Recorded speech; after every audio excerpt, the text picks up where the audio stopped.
A friend in England sent me a book by Winston Churchill entitled Maxims and Reflections.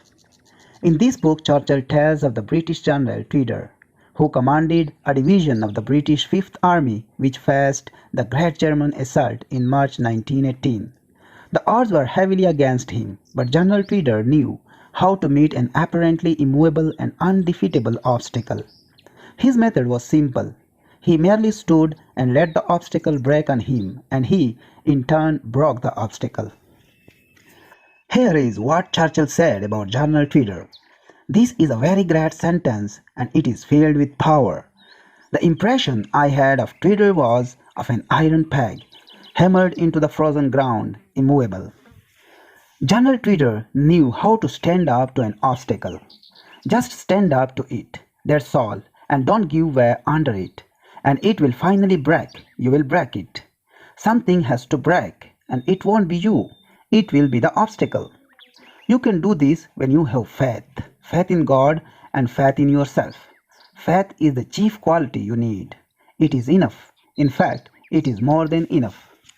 Use that formula which the businessman suggested, and you will develop this brand of powerful faith in God and in yourself. You will learn to know yourself, your own ability, your power to do things. To the degree to which your attitude shifts from negative to positive, the mastery touch will come to you. Then, with assurance, you can say to yourself under any and all circumstances and mean it, I don't believe in defeat.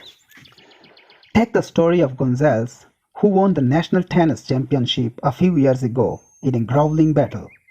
He had been practically unknown, and because of wet weather, he had not been able to perfect his game prior to the tournament.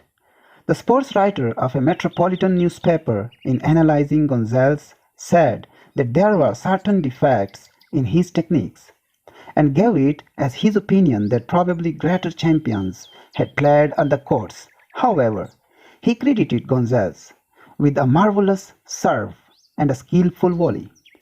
But the factor that won the championship, said the writer, was his staying power, and the further fact that he was never defeated by the discouraging vicissitudes of the game.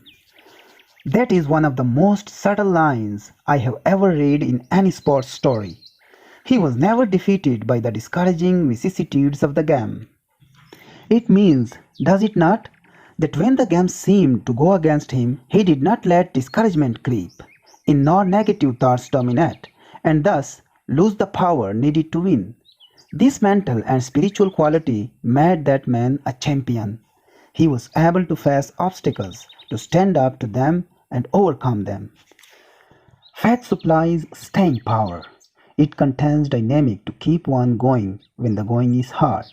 Anybody can keep going when the going is good, but some extra ingredient is needed to enable you to keep fighting when it seems that everything is against you.